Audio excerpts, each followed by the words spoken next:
Hello, ladies and gentlemen, and welcome to episode 106 of the Hardly Millennial podcast, where we are young, dumb, and full of opinions. There you go. See, it's been a minute. That's how you know it's been a while since I've been on here. It's not only has it been a while, it's been a while since I've done a podcast, period. The last person I had on was actually Matthew, and I wasn't able to get that podcast up because of the issues I was having with the editing software. Oh, I didn't know Matthew was on the last one. That's awesome. He was on the last one, but the last one that actually got up that people saw was when Danny was on. I had Danny over, and she was on. That's where I saw that one. Did you see that one? Yeah. That was the first one I videotaped. Oh, nice. And then this would be the third, but the second one that people have actually seen. Oh, yeah, we got cameras there. We have cameras now. That's right. So, cool. And for those who might be behind, I live in Vegas now with Thomas here. So Thomas will be my new co-host on the Hardly Millennial podcast for now. I don't even think I said like, oh, by the way, I'm with Thomas Hanson. By the way, I'm with Thomas Hanson today. I'm Thomas my brother. Hanson. How are you, Thomas? I'm doing great. Yeah. How you liking Vegas so far? Thanks for moving out here. I'm glad I could get you out here, and now we can get going on these podcasts. Yeah, I mean, I like it so far out here. I mean, honestly, I haven't seen like much of the city yet since I've been out here. I've really just been hanging out in this apartment and trying to get all this crap set up. But which, by the way, this took like to get this podcast set up in this living room right now. It just took us like the last like hour and a half to figure out everything. Not a whole lot of space to work with. No, like I only signed a 6-month here though, just for that reason. And then I figure we can get a house or something, and something with a little more room. Yeah. Looking at some houses in Vegas, there's some nice areas. So. Yeah, I mean, it'll be nice to have an area if we had like a specific room. That had a specific room that was just for like the podcast. Mm-hmm. Well, then that's the plan, is to get like a 3-bedroom. Yeah. So you have your bedroom, I have my bedroom, and then we make the 3rd bedroom into a studio. And eventually that's where we'll be. But for right now, we're just working with the living room in the apartment here. Yeah. But now you've been out here for a little longer than a week now. A little over a week. What's today? Sunday? Yeah. You came on like what, Thursday? Last Thursday. So it's what, 3 days past? Yeah. Right. So a week and 3 days now. Yeah, man. It's been quite. I definitely needed to come out here. It doesn't feel like I live here yet though. Yeah, still feels like you're visiting. Yeah, well, it's honestly, it doesn't even feel like I'm visiting either, because I mean, Vegas, as far as like weather and everything is concerned, especially like because we don't live on the Strip, we live close to the Strip, but we're not on the Strip. So just the area and everything is very similar to Arizona. Yeah. So it's like it doesn't even feel like I moved. It doesn't even feel like vacation. It just feels like I'm like hanging out at a friend's house, I guess, for an extended period of time in Arizona. Well, that's why I loved transitioning here from South Carolina, just originally being from Arizona, because I was so happy to be going back to the West Coast and back to that consistent, non-humid weather. Yeah, that was, the dry heat. I remember when I went to go visit you in South Carolina, that was definitely kind of sad, actually, but it was kind of like a culture shock. Oh, yeah, because you've never really been on the East Coast. No, well, that's just it. I wasn't used to like liquor. Like it was like liquor stores stopped serving liquor like 9 or something like that. No, like 7, yeah. Like 7, yeah. 7, they don't serve on Sundays. That's how it is in the Bible Belt. Yeah, see, so I wasn't like used to that. Or I remember when we had to drive to Georgia to... yeah, because you came while we were having a hurricane. The hurricane, yeah. So we had to get there. We evacuated right away to Georgia. Yeah, so listen to this, guys. So I was working in South Carolina... in a pirate circus show, right? So a few weeks before Adam came out to visit me, my parents came out to visit me, and they came out while I had just gotten a concussion. So I was out, and I saw the show with them, but they didn't get to see me perform.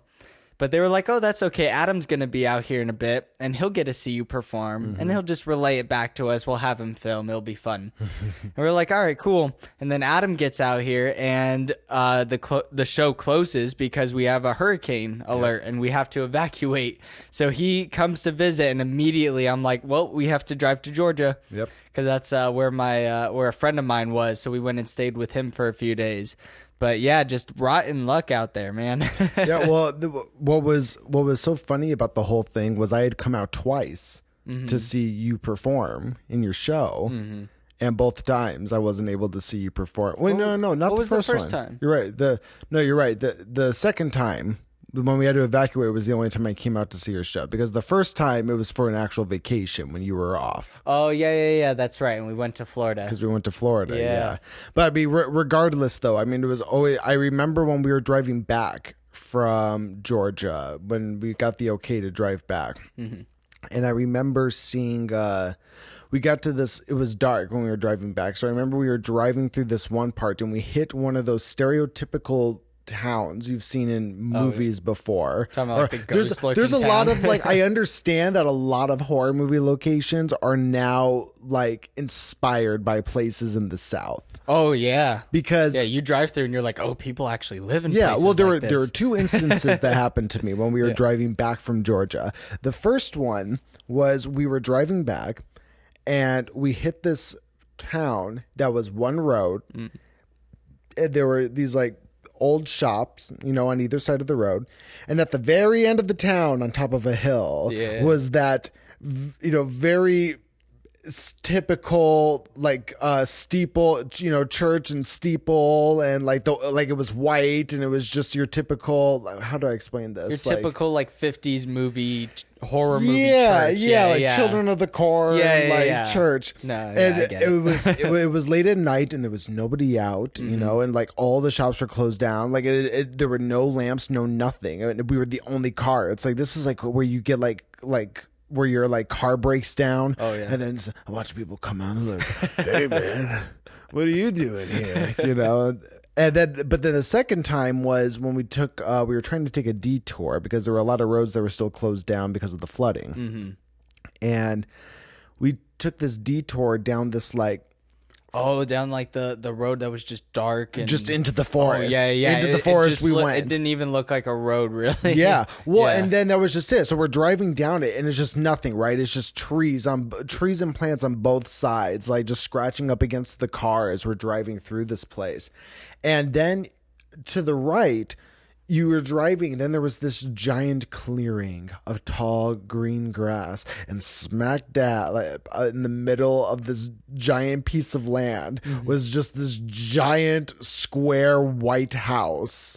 Like the one that looked like it had, like, 6-bedroom windows on top and 6 on the bottom, and then just pillars out front, but it was all surrounded by tall grass, and it was just the middle of the night, and there's no lights on in the house, and then the entire place we were at was flooded, so you could only imagine what the house was going through right now. And I just remember thinking, like, oh my God, that's where the cannibals live.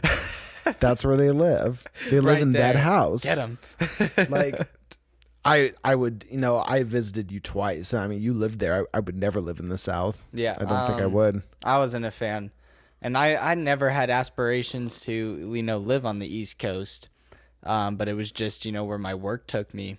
But yeah, after being there, man, it is interesting. It's very true what they say, because, you're going to encounter, like, some of the most racist people you meet, but they're also going to be the most hospitable. Yeah. And it's such a weird combination. I remember there was a comedian who did a bit about that, but it was just, it's the perfect description. They're known for being the most racist and the most hospitable. Yeah. It's a very interesting combination. That is true. I didn't witness any kind of racism while I was there. But then again, I wasn't there long enough. But I definitely did notice, shortly, how nice everybody was. Well, I mean, it's not like they're all racist or anything. I would encounter people, and like I've told you this story before, but I'll reiterate. Like, I was at a bar, and a friend of a friend just came up to me randomly, and he was very drunk, and so who's to say he might have, like, not have been this open with me, but he just comes up to me. And this is the story I think you're telling. I'm sure nobody would be that open, sober. Yeah. Well, and that's my thought process too. And he just draws, like, a symbol on a napkin. And he just goes, you know what that is? And I was like, no. And he goes, that's white power. And I was like, oh, okay. And then I was I don't know. He said some other like very out there stuff, and I was just like, all right, man, I'm gonna go stand over here, away from you. And Well, and see, but it was just like who goes up to like someone. I mean, I think. Like I said, it was a friend of a friend. So, like, I think I talked to him once or twice, and it was just like, so he barely knows me, and he comes up on that. And I'm just like, and I brought it up to my friend, and what she told me was like, oh, that's just when he drinks. And I was like, yeah. And everyone I tell that story to always reacts the same. They're like, Well, the thing is, I feel like I feel like she knows it too. Like, but oh, I'm sure. But it's your friend, It's but like I think he masks it around her because he knows that she's not racist, right? Because she did have like friends who were of all colors, and I would see this, and I'm assuming that he loved her so much that he would like.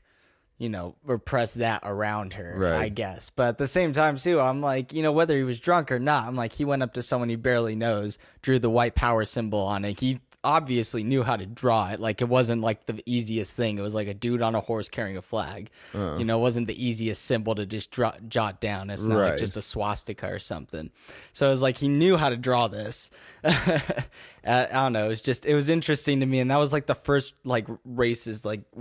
Or, I mean, I should just say ignorant encounter that I had while I was there.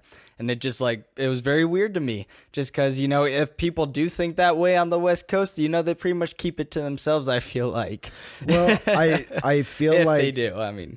Well, I mean, I feel like, especially in today's climate with everything going on, I feel like it's easy... It makes me understand... why there's such pushback from both sides of the fence when it comes to different situations like this. Mm-hmm. Because on one hand, for example, somebody like me who, grew up in Arizona and, experienced California for a little bit and now Vegas, hasn't really gone out and, explored other areas of the country very much, or the world for that matter. I haven't really witnessed, any, I'm not denying that, people have experienced racism, out where we live, but I haven't witnessed it, to any extent like that. Yeah. Whereas, but then you have people like, in your situation, that was just from you living in the South for the short period of time you did at that point. Imagine if you grew up there, maybe that's something that's more of a regular occurrence there than people seem to realize. Yeah. So then that it just goes to show perspective where you have one side of the spectrum here going like, we don't have as big of a problem as people think we do. And then you have another side who experiences that kind of shit all the time. That was the kind of thought I had because I never really encountered it so much like, in periodically like throughout my life, but I'm also white, it's like when it does happen, it's not usually obvious to me. Right. But, I would see like some racist stuff, but the thing is like you're just to that point. It hasn't always been obvious to me. Well, it was very obvious to me there, and that's the thing. It's like, I didn't really, if it happened around me a lot when I was growing up, I didn't really notice it, but I definitely noticed it when I was in the South, and I could see it, I saw it happen a lot more. So that was just interesting to me that, people were still like, this was still like such a huge problem. And I was like, oh, this is what people are talking about. Right. Cause like I said, when you are white, you don't see it as much, you're not aware of it as much because you're not looking for it. It's not happening to you, So that was like you said, a culture shock just being over there and having that different perspective. Like, oh my gosh, like this is like people still freaking think like this. What the hell? Oh yeah. Oh yeah. It's real. I like racism to me is like the most profound thing. Like I can never understand. I just don't understand why this freaking matters. Right. Like why our skin color matters. Like why do we care so much? And when did it start becoming a thing? Oh yeah. I mean, it's like I tell this to people all the time. To me, it's like children. It's like children going like, you like the color blue? Well, I like the color red. We can't be friends. To me, it's just like that. There is no difference. So when I hear anything about racism, it almost makes me laugh because of how stupid it is. Like I just think of how dumb those people are who think that way. Well, it's funny you use the blue and red analogy because I think that perfectly describes what's happening politically right now too. Yeah. You know, it's what color do you side with? Yeah. Well, I side with blue. No one's really fuck listening. you. You're right. No one's really listening to each other's opinions anymore. They're just going, "What color you got?" Yeah. Yeah, that's a good point. And like no one's actually going like, "What do you think about it?" Like they're just like, "What color are you?" Yeah. You know, that's what it's become now. Oh yeah. And it's really sad that we've started to identify ourselves in such simplistic manners. It's gotten to this point to where, like I said, I used to, I mean, you know me, I used to follow the politics stuff, you know, pretty closely, you know, just out of sheer enjoyment, honestly. Yeah. I enjoyed learning about it. I enjoyed talking about it. It was something I felt was important that you still had to learn I enjoyed and my talk government about. class in high school. Like I enjoyed learning about that Yeah, stuff. of course. But it's gone to such a point now to where I've just gone so exhausted, like, quote unquote, talking to people about whatever issues are going on. And it's like, it never gets anywhere. It's not discussion anymore. It's just yelling at each other. And the thing is, we live in this. He said, she said. Yeah. Well, and the problem is we live in this world now where you can change definitions of things. So it's like, for example, a big argument that people use is like, oh, I think it's okay to punch a Nazi in the face. Okay. You know what?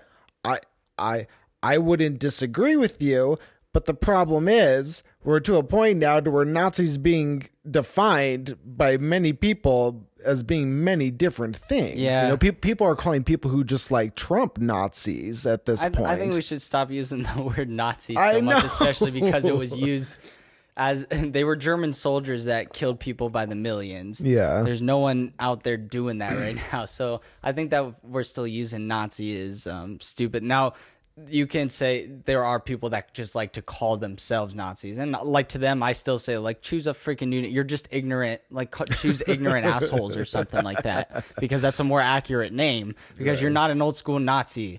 Like no one's allowing you to go around and start killing people because you do that, and they're gonna take you down immediately. Now that freedom of speech actually, you know, gets you in trouble when it becomes that action.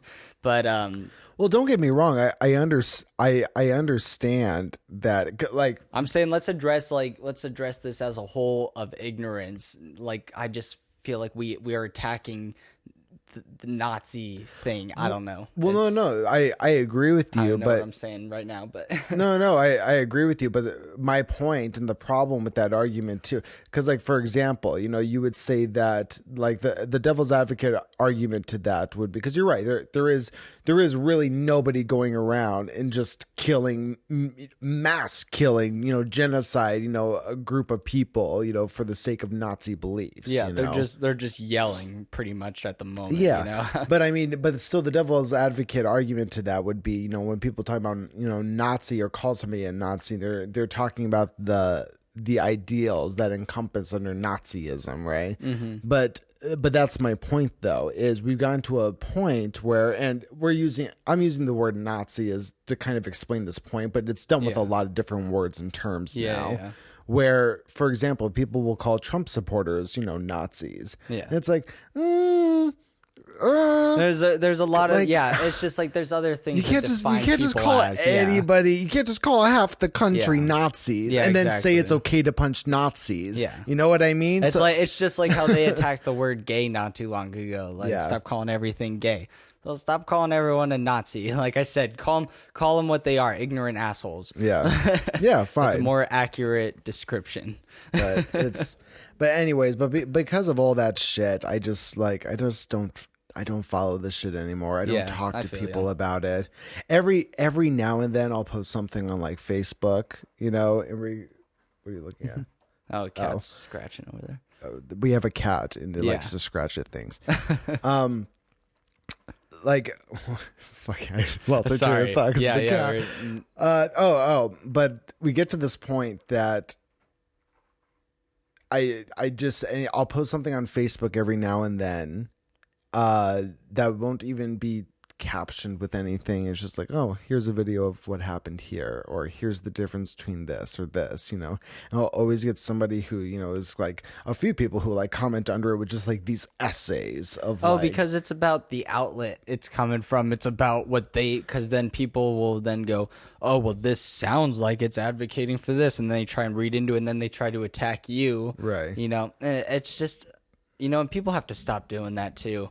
It's like, if you want to have a debate, you know, fine, you know, but what bothers me is the people that are, and I've seen people on both sides who do this, the people who are preaching about this kind of stuff, or, you know, these are people that I know who are like, you know, peace and love and be thoughtful and understanding, except when I don't like you.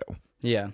You know, well, and that goes with like the whole double standard of things too. It's just, it's like, don't tell me all peace and love and then turn around and then be screaming in someone else's face to go die. Yeah. You know, that's the whole thing. I love this one comedian I was listening to. He comes out and he goes, oh, so I imagine, you know, Jesus came out to everyone and was just like, love everybody. And some guy raises his hand and goes, well, what if they believe in a different religion than you? Well, guys, love everybody. Well, what if they're a different color than you? Guys, jeez, love everybody. Well, what if they don't live in the same? Jesus Christ, guys. All right. Love everybody. Like, and it was just, that was perfect because, yes, it's like, You can't make that exception. You can't make that double standard. You know, if you're gonna preach, you know, love and tolerance, then you got to tolerate the intolerant, and that's a big test to your tolerance. Like, can you tolerate the people you can't stand? Well, you know, but yeah, don't preach peace, love, equality to me unless you're ready to, you know, play the other hand. Can you turn the other cheek? You know, and can you say, I'm going to be the bigger person and not scream back at this person, you know? And I see that just too much. People don't have talks. They don't listen to each other. They just scream at one another until the other person gives in. Yep. That's all conversations are now. They're not conversations, just yelling matches. No, I couldn't agree more. And sorry, I'm looking at my phone because I'm looking for a name. Yeah, this like, is the guy. Doing? I was going to say that there's a perfect example as to why that worked, or there's examples of, hey, this works, right? What you were saying about, you know, turn the other cheek, talk to people regardless if, you know, different beliefs, regardless of how extreme that is.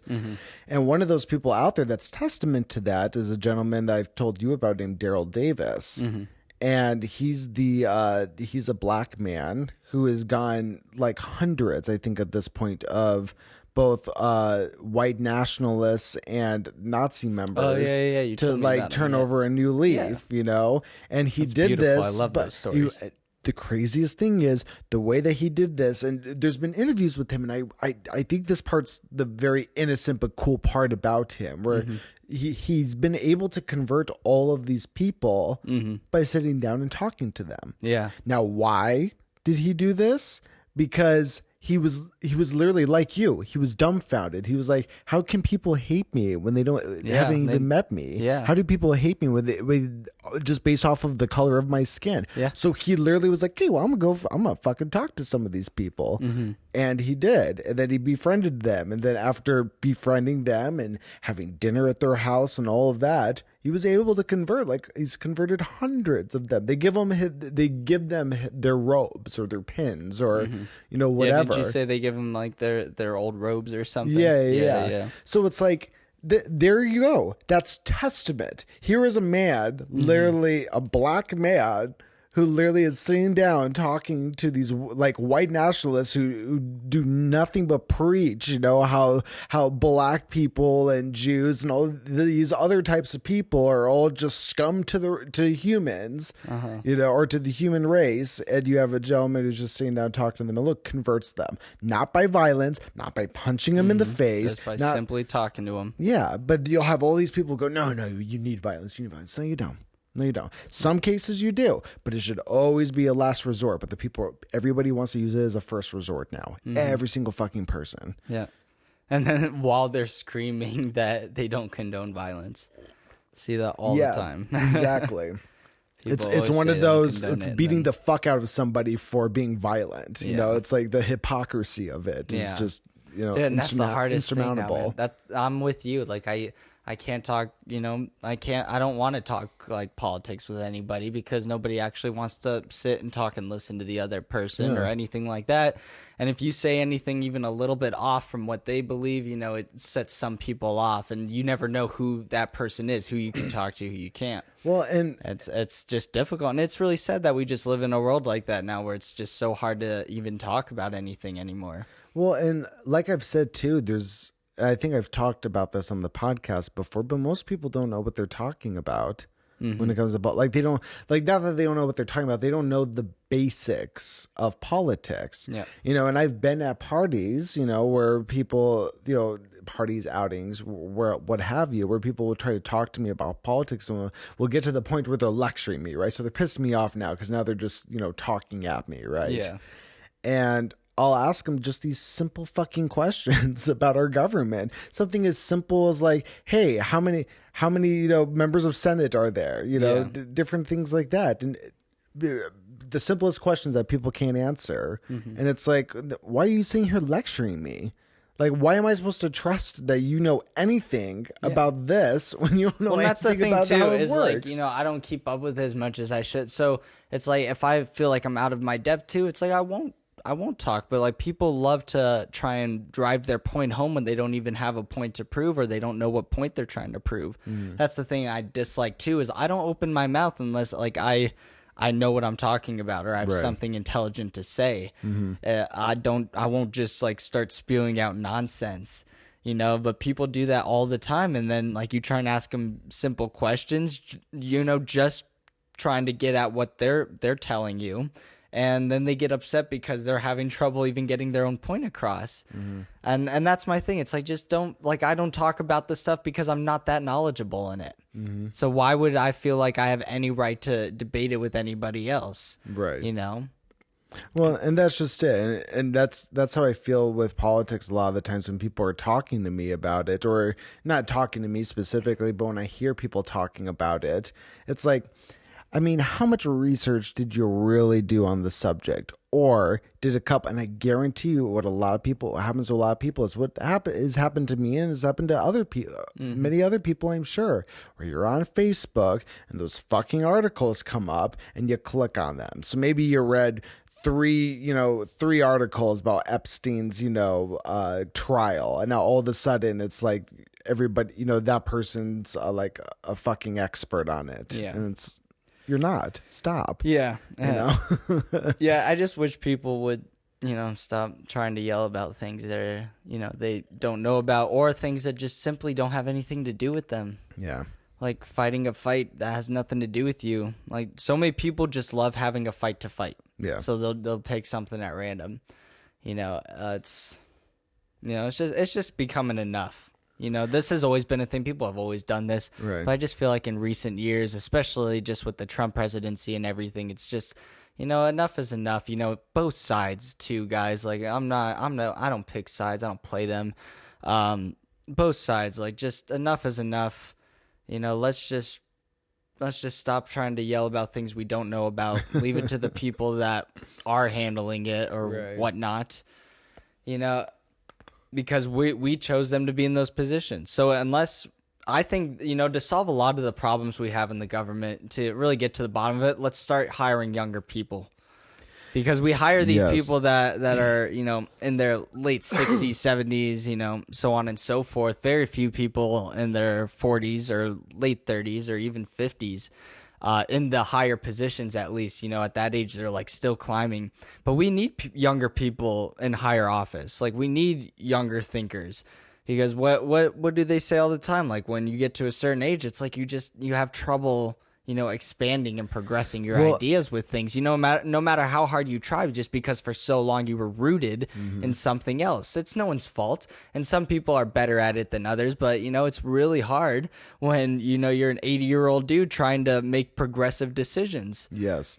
Well, and let's get some younger minds and higher up in the government that can actually start progressing this country towards a younger, and I agree, and that's why I've said before that I think there needs to be a cap. There needs to be a range. I think the range should be like between 35 and 65. That 30-year range I feel like is solid. But I think, but like, come on, right now, like, how old is Trump? Like in his 70s. In his 70s, right? Yeah. And Bernie Sanders is running at like 77. And people are so surprised when these old politicians do crazy things that are like, you can't do that in public. And it's like, I see old people do crazy stuff in public all the time. That's why it was all the time. Like when Nancy Pelosi ripped up the Trump State of the Union speech. Yeah. Like my first thought when I saw that was like, oh my gosh, this, like, she just looks like a crazy old woman.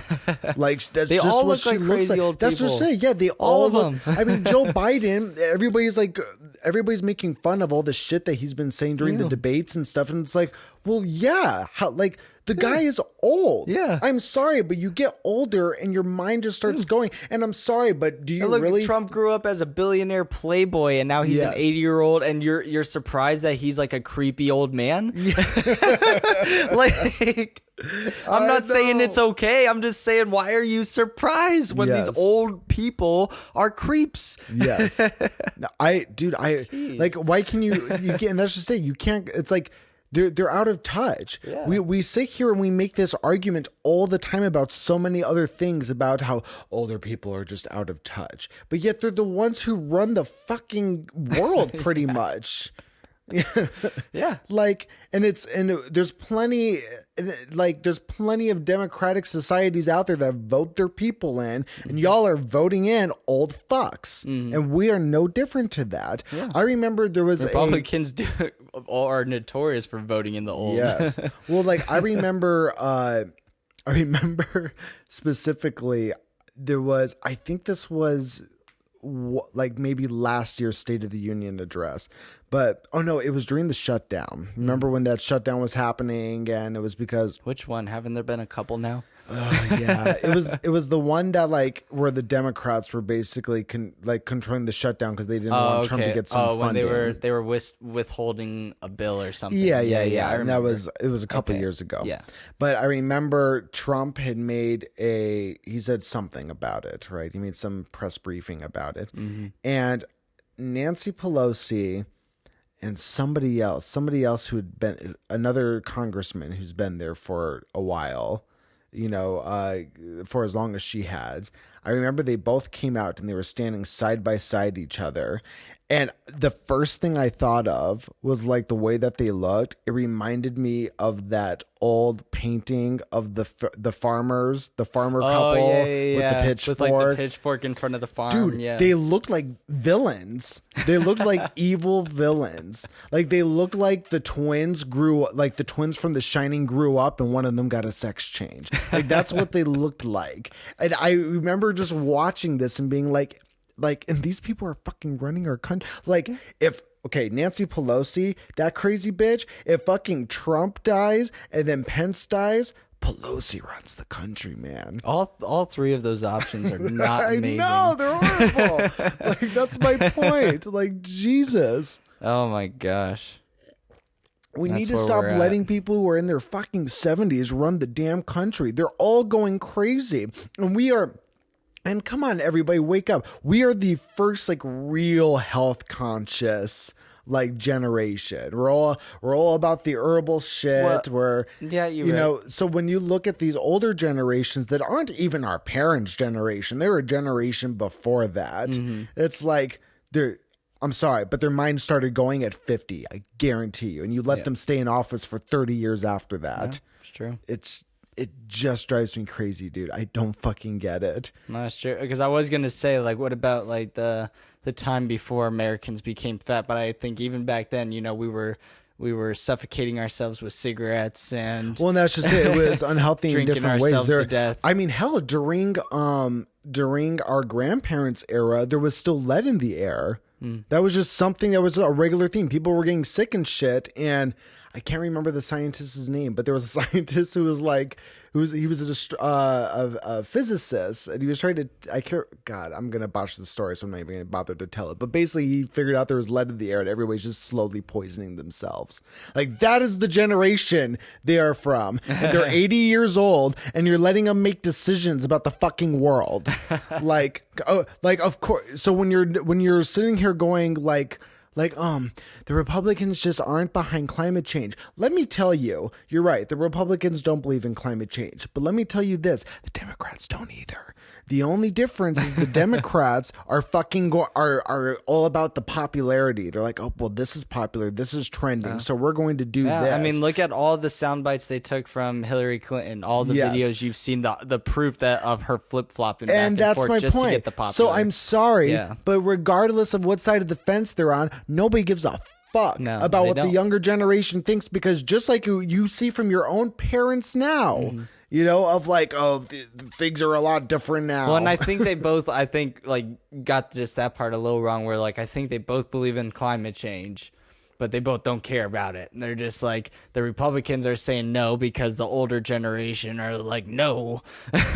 Well, no, but but they're both trying to cater to their sides. They're both trying to just say what's. Oh, I mean, well, sure, because climate change, the evidence is indisputable at this point. You can't. But you still have people who are arguing against it. It's just, but. Yeah, but you can argue, but then there's science. It's just like people saying the Earth's flat. You can yell until your heart's content, but the fact of the matter is, it's round. Yeah. If you guys didn't know, the Earth is round. It just, I just don't fucking get it, dude. It's just ridiculous to me. And then, like I said, I get it. I just don't understand why it surprises people. Yeah. Stop watching these videos. That's what I mean. I'm like, people getting so upset, about, like I said, Trump being a creepy old man. I'm like, of course he is. He grew up as a billionaire playboy. Yeah. He's going to be creepy. He's going to be weird. So is Joe Biden. So are all of them. They're all going to be creeps. They're all old. Most of them have grown up privileged, I'm sorry, I don't care how good you think your politician is. They all grew up drinking a lot and doing drugs and doing crazy crap, behind closed doors, because they were the ones who could get away with it. Let's remember the type of people we are dealing with and the type of people we are putting in office, and then really think about the decisions they make, and now try and complain about it. It's it doesn't make it right, but it makes more sense. Well, that's just it. It's, and again, it comes to that thing of if you want somebody, the problem is everybody has this mentality of, because anybody can sit there and say, well, if you want to make a difference, you have to vote, right? You vote differently. And it's but the argument is always well, there's only ever two people and shit. And I go, well, that's the point though. The point is you have to be the one to make the decision of, I'm going to vote for somebody else, and keep fucking doing that every year until more people get the fuck behind it.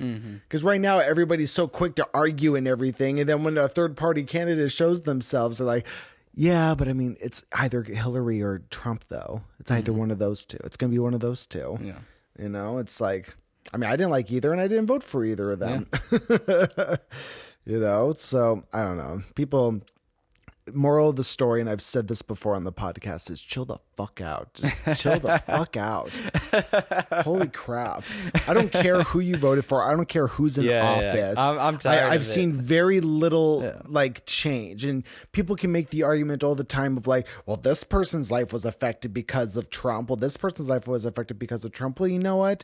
There's people whose lives are affected every single presidency. Everyone. Some people benefit, some people fucking don't. Yeah. And you're hearing from Trump has a strong following. Why? Because and look into it. Those people obviously felt like they were benefited from it. Yeah. So obviously they feel differently. And the only problem Democrats are having right now, and I'm talking about the people, the voters, and the only issue they're having right now is just putting your feet in their shoes for a minute and Yeah. saying like, well, maybe they were benefited. How were they benefited? Okay. Just ask yourself the question of how's the other person? Yeah. We don't do that enough anymore, guys. We don't ask each other like what did they think? If you dislike someone, you automatically sweep any thought from your mind that they are a human being and they feel any kind of emotion similar to what you feel. And that is wrong. Like open up that thought part of your brain. Yeah. Start asking yourself, what is this person feeling today? Ask what your worst enemy if they are having a good day or not. Try it. See what happens, and that might sound a bit hippie, but whatever. I play a hippie every day, so I don't care. I get to do that. But yeah, just try and put yourself in other people's shoes a little bit more. Like you said, chill the fuck out. Really quick, pull this up closer to your mouth. Like you said, chill the fuck out. Yeah. No, dude, it's ridiculous. Well, I always never mean to, and I always end up talking about politics. I know, I didn't mean to either. I hate getting into politics. I mean, but that's the thing too. Is like I'm tired of like I'm not arguing a side. I'm arguing the madness that is politics, the chaos around it, surrounding it. Like just like guys. Can we all just take a breath, please? Well, and that's just it. And damn. Yeah, and like I said, I think it comes down to people just not knowing how to talk to each other anymore too. I just came from a retail. Well, I can say I don't work there anymore, but I just came working for Nordstrom's.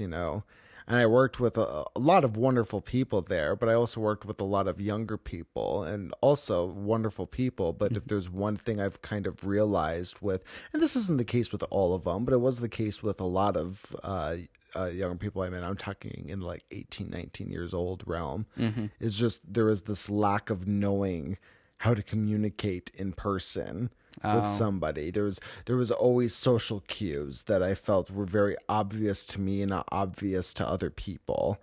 And I realized it was crazy now. 18-year-olds they probably had smartphones by the time they were in junior high. Oh, for sure. So well, weird. Think about it this way too. So when I left Nordstrom, it was obviously the year 2020, and I worked with people who were like 18, 19, 20 years old, right? So that would mean, and this is always a good gauge for people like you and I born in the 90s, that would mean that I was working with people who were not even born yet during 9/11. So they were born a year after 9/11. That's weird. That's fucking weird, right? That is really weird. Yeah. So I love that that's all of us 90s babies. That's our gauge for exactly. Comparing our age to anyone now is 9/11. How old was I? but it's also a good comparison to show like why these younger generations have the kind of views that they do and why they're over politicized, and then why a lot of them are more leaning on the liberal side and like far leaning on the liberal side. Yeah. And we have to remember that when you and I grew up, we lived in this world and it was explained to us this way. It was taught to us growing up of there has been war, but it's not a thing that happens to the U.S. all the time. We're golden. 90s are solid, brah. Yeah. So.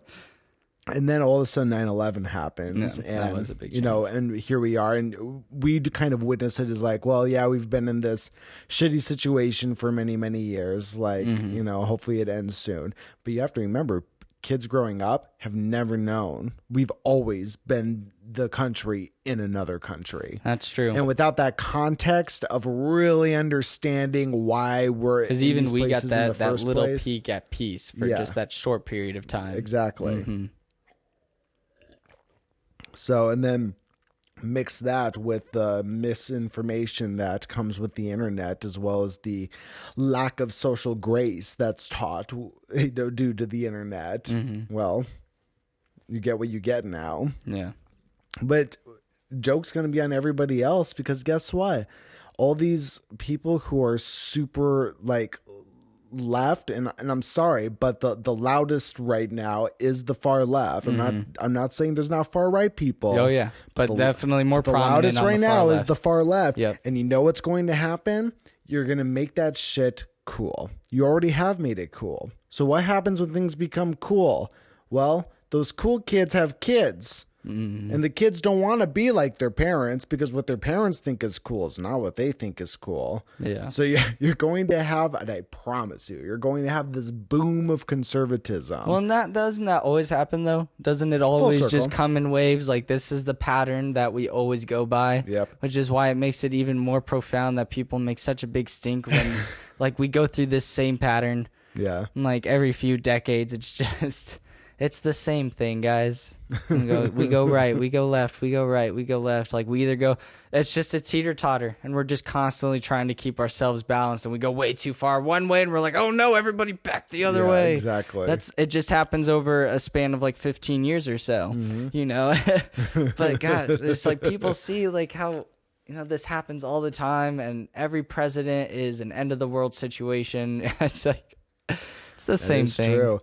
All the time. I'm tired just like from just hearing about it and talking about it. It's everywhere all the time. I know. Oh man. Well, I mean, unfortunately, you know, it's funny. It's like I just got done apologizing for talking about politics, but I was also going to say it's like, well, we do have it's an election year. It is an election year. So it's probably going to come up more.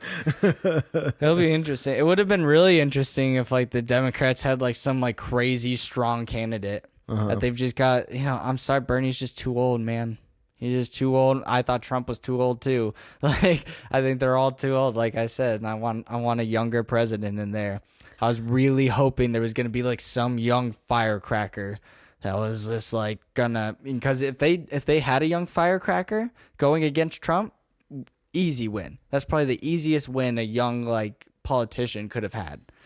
Like if they went at it with just like this firecracker attitude, people would have voted for them. People would have liked a young politician. The young people would have gone out and voted for them. Absolutely. Well, I'm hoping that person will actually be Tulsi Gabbard in 2024. Yeah, I know you're a Tulsi fan. I like her, man. I don't know enough about her to really have an opinion. I think she's great. I mean, we'll see. You know, I don't think we've seen the last I watched of her. one of the Democratic debates, and I was unimpressed. And then I was like, no, I'm done. Oh yeah. Well, I mean, I'll tune in at the main event. I don't think she stands a chance this round. You know, by any means. That'd be really cool. Like, yeah, if we could get her in like in the next one or so. Well, and that's just it. Like, honestly, you know, and don't get me wrong, because people thought it was going to go a different way in 2016, and it went, you know, completely opposite. But I do think we're going to get Trump for another 4 years. Yeah. It just seems like the way it's going right now. Yeah, which is why I'm actually happy that somebody like Tulsi Gabbard has dropped out as soon as she has, but has made herself known, because I think in 2024, because like Trump is a fluke. He really is. Yeah. You know, he's like, you're not going to have another Trump for a while. No, it won't happen again. You know? Yeah. So it's like, so I think Gabbard up against like somebody, you know, an average Republican, you know, I think she would do well. And I think she's moderate enough to where she's going to, I don't know, I think she would do well. We'll see what happens in 2024, but I'll have to look into her more. We'll have to see what happens in 2020 first. Yeah, and then, you know, people are going to be up in arms. Like, if he wins in 2020, if Trump wins again in 2020, I'm sure you're going to get a similar, not as big, but a similar uproar that we got in 2016. Yeah. But all in all, I think it's, you know, these past 4 years with Trump, everyone was so worried. I think they went by pretty quick, you know. Yeah. You know, these presidencies go by pretty quick. Also, I don't think 4 years is enough time. You know, look how much stuff Trump tried to like get done and wasn't able to, even like pulling executive orders and all that stuff. It's like, you know, and people always think things are going to change drastically with a president. They never do, because the president doesn't have much time to get it done. Well, it's so funny because I always hear this same argument, and I always hear it both ways. And I'll hear people. So so for example, if you're a Trumper, you know, anything good that's happening these last 4 years, you would say, oh, it's because Trump. Yeah. It's because Trump's done this and Trump's done this and Trump's done this. But if you're an anti-Trumper and things are going well, you say, no, this is left over for Obama. Yeah. Because you know that every presidency is left, you're getting what's left over from the last presidency. Yeah. So I always hear it both fucking yeah. ways, depending on who's in office right now. Because I remember when Obama was in office. This goes back to the hypocrisy thing. Any Republican I spoke to who did not like Obama, it was anything good that was happening was, well, it was Bush. And we're getting left over from Bush, and Yeah. Even mom and dad, I remember pulling that too. I even remember dad saying something like that at one point too. Yeah. Yeah. Our parents are very heavy Republican. Oh yeah, absolutely. Oh yeah. But I mean, but it's it's just we also grew up in Arizona. It's just the way of the game there. The way it goes.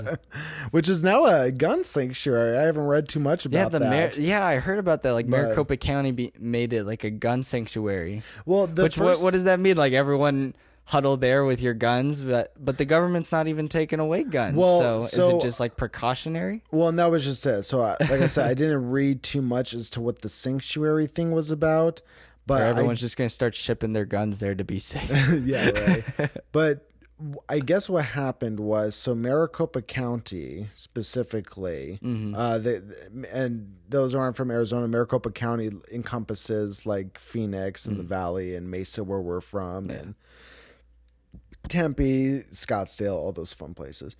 But I guess Maricopa County was trying to pass a bill that would ban assault rifles, I think is what it was, or some accessory, something like that.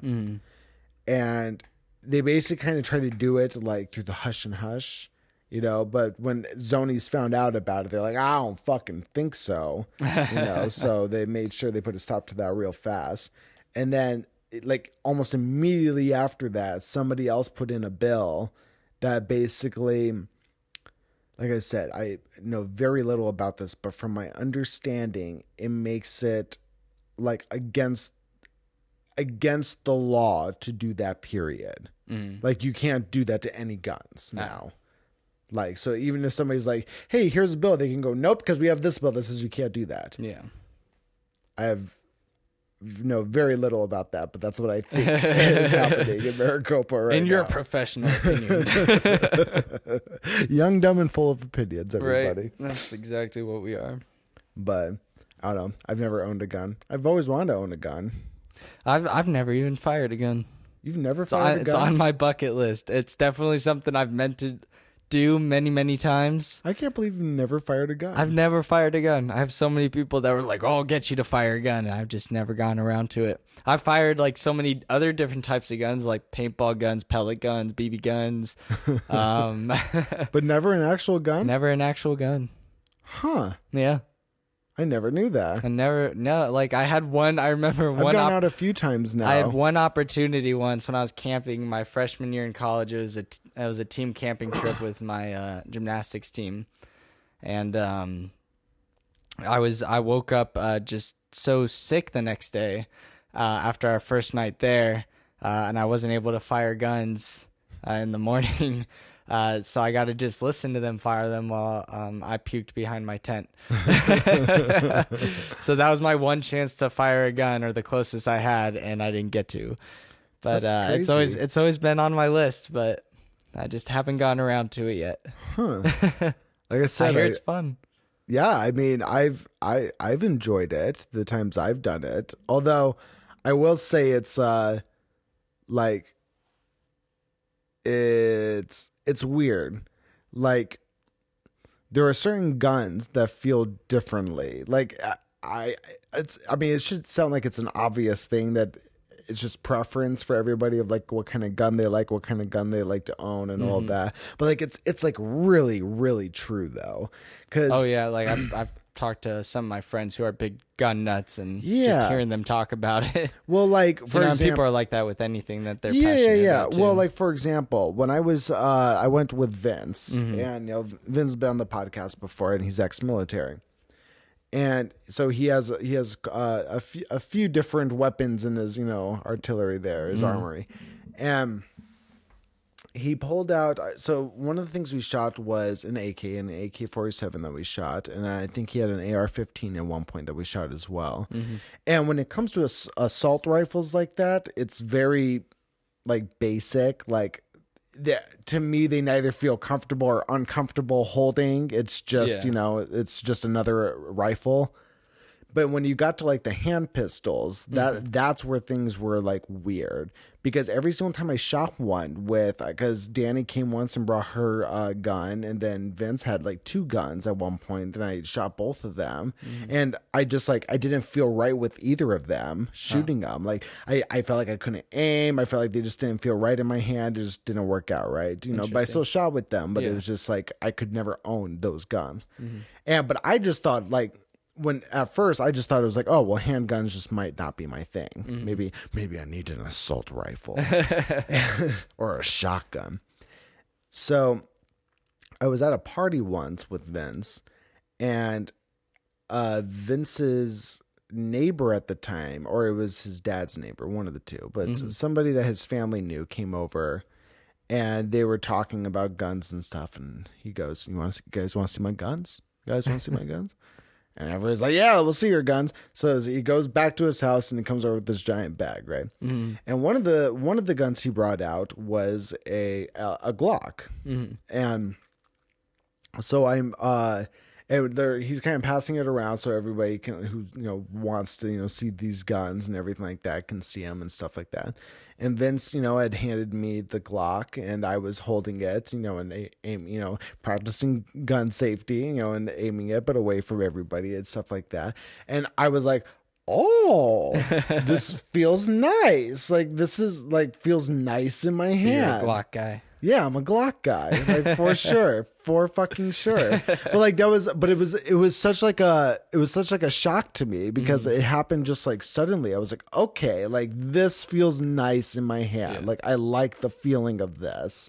So I that was my first taste of like, oh, okay, that's why different people get really into like their gun, because it's truly is theirs. It's that preference. It feels the way it does. It's weighted the way they needed it to be. It's very interesting. It's a very interesting culture. And that is my rant about guns and weapons. Yeah, like I said, it's on my bucket list. I just haven't gotten around to it yet. Well, One of these days. Well, hopefully Vince or Danny are listening and they can facilitate. I have plenty of friends that own guns and go shooting. I just well, get on that, man. Well, yeah, just hasn't been a huge priority lately. Do you think they'll take away the guns? No. You don't think that'll happen? I think if they try, people are crazy. That's my thing. It's like I don't think people with like a lot of these people with guns, just like where was it? You just had that big old rally where everyone came with their guns, but it was Virginia, completely peaceful. Where was that? I think Virginia. Yeah, it's like, people are all peaceful with their guns, but don't try to take them away from them. You start coming up on their home, like forcibly trying to like take their guns, people are gonna go a little nuts. I feel like that's when you might see, a new civil war begin. Well, as if you tried to do that. But I don't think that would happen. I don't think it'll happen. I think because they would never go about it that way, they'd have to pass it, and I don't think it would ever get passed. It infringes on freedoms, and you start taking that freedom away, where does it end? And I get it, people want to stop like the mass shootings and stuff, but guys, you take away guns, people are going to get creative. If they can't get a hold of a gun, they're going to find some way to home make a bomb, or they're going to drive through their school with a car. If people want to do harm, they're going to find a way to do it, and just guns isn't going to stop them. Look how many gun laws are in place stopping anyone under the age of 21 or 18 from owning a gun. Like, look at all those laws in place, all of the background checks and everything, and people still get a hold of them. They still find a way, and taking away the guns, they're just going to get more creative. It might not happen right away. You might see a short time of like peace, but they're going to get more creative. The only way you're going to do that is if you Honestly, you would have to take away. It could work if you took away guns from authority as well.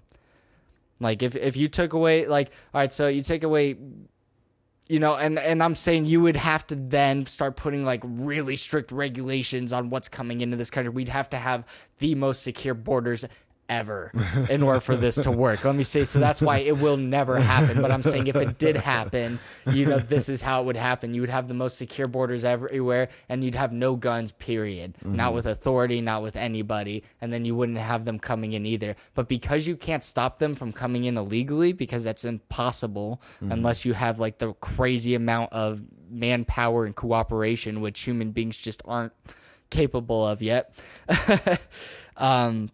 Yeah, you're not going to see a gunless world, period, unless you find a way to do that. So find a way to achieve complete cooperation and you'll get there. But otherwise, no. Even then, because like you said, criminals will always find a way. Criminals will find if you take away guns from everybody, criminals will still find a way to get them. Oh, yeah. They will still find a way to get guns. And you know what you've done now? They'll make them in the garage. Like I said, they'll get creative. You're forcing them to get more creative. That's what I mean. It's like you'd have to put in like such crazy measures if you want to stop that from happening. You're not going to stop it. And just, making them illegal, taking them away completely. Like I said, it's a short-term solution. Yeah. People will get creative. They'll find a way because now they're thinking nobody has guns. So if I find a way to make a weapon like a gun or more powerful than a gun, look who has the upper hand now, and that's the issue you come up with. Yep. Yeah, and that just makes life difficult. And then I even say, too, like even authority figures having guns. Look how many rotten cops you've seen. Giving authority. Human beings are fallible, period. Right. Giving you a title isn't going to stop that.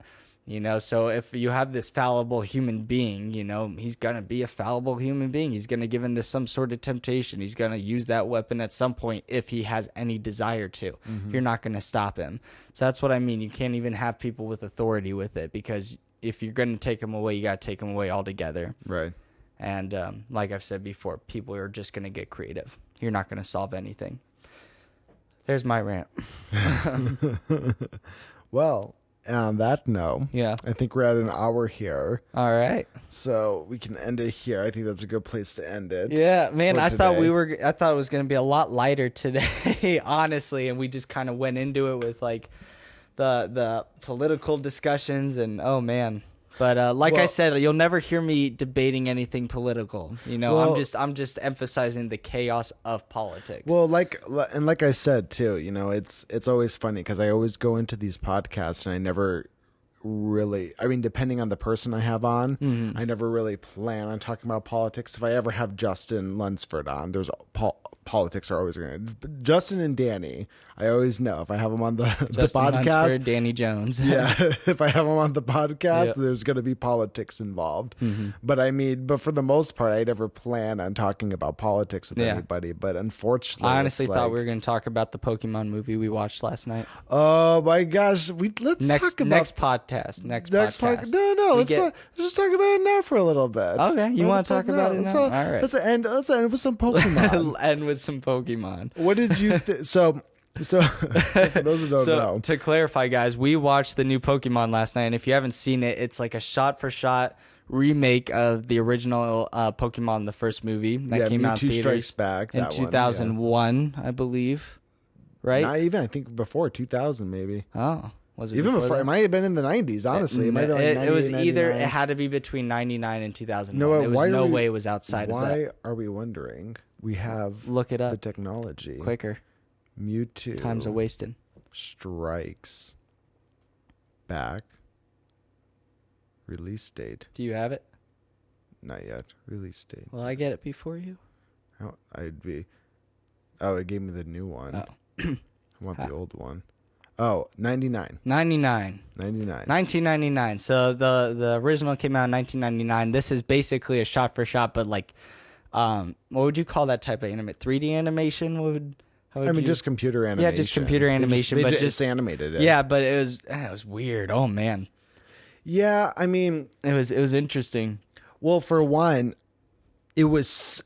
I mean, there were a couple of tiny little things in there that weren't in the original. But what I didn't understand, but like it was such a shot for shot remake that I didn't understand like what the point of doing this computer animated version was if you weren't going to at least add some new shit in there. Yeah. You know what I mean? Well, I think they were afraid to add like, new stuff because I could see them adding new stuff and people being like, "Oh, they added this new stuff and it was crap." Like they just didn't stick to the OG. But here's the thing: there were edits in, mind you, I'm just talking about edits. Okay, there were edits in the original one where even as like 99, I was what 8, 9. I was 4. 5, 6, 7. So I was like 7 or 8 then. And and I remember watching this the original at that age and being like, every time there was like a weird odd edit. When was I born? Oh my gosh, I was 6. Oh, then I was I'm an like idiot. 9 then. but anyways, I remember watching the original at 9 years old and seeing some of these edits in there, and even then being like, "Oh, that's a little odd to do it that way." But you know, okay, do what you got to do. You know, Pokemon love you. And when we watched this remake, they literally, like, it was so shot for shot that those like same weird odd edits were in there that they could have changed, you know? So it like it literally looked like they took the original, put it through some software to just make all of the like cartoons like look 3D. You know what I mean? I don't know. It wasn't different enough, honestly. Yeah. I was like, all right, whatever with it. I definitely prefer the original, but that's probably just because that's what we grew up with and what we saw in theaters when we were kids.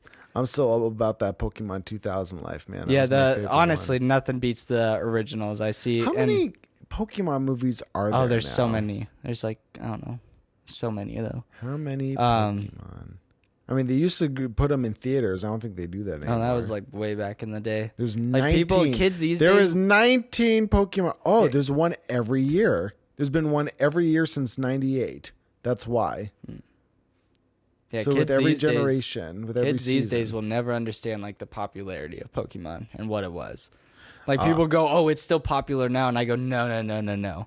Like you don't understand. Like every kid nowadays, it's like, you know, it's the certain crowds that are still into Pokemon. Yeah, it's a niche. It's like, you know, I don't want to say the nerd kids because, you know, that's it's ignorant. It's ignorant, right? But well, just because like I know I had friends that weren't nerds and we enjoyed it. But I mean, it was like everyone when we were kids. It was everybody. It wasn't like a nerd thing. It wasn't like, oh, only like certain people play with Pokemon still. It was like everyone played with it. It was the cool thing, you know. And throughout elementary school, so at least up through 6th grade, I remember everyone being about it. I remember kids fighting. Yeah, I remember kids fighting over Pokemon cards. Pokemon trades gone wrong. Oh my gosh. Yep. It's ridiculous. But yeah, kids these days will never know the Pokemon storm that was. Yeah. And that was back when there was, you know, 150. I stopped watching it after the second generation. Yeah. Well, on that note, all right, we touched on Pokemon. Now. We touched on Pokemon. I was like, why not talk about it? Because let's be honest, next time we do a podcast, it's going to be like, you know, a few days from when we watched it and everything. You might as well talk about it when it's fresh in the mind. But anyways, all right. Well, that was the first podcast. You guys will see Thomas on probably every single one, you know, for the foreseeable future at this point.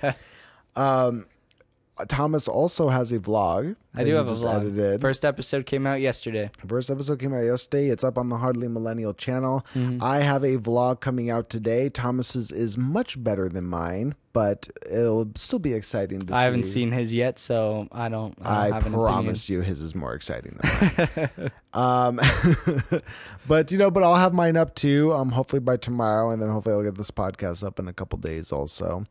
And any final thoughts, Thomas? No, just chill the fuck out, guys. Chill the fuck out. That's a good ending thought. All right, guys, remember to like, subscribe, share this to all of your friends, family, pets, and we will see you next time. Goodbye. Bye.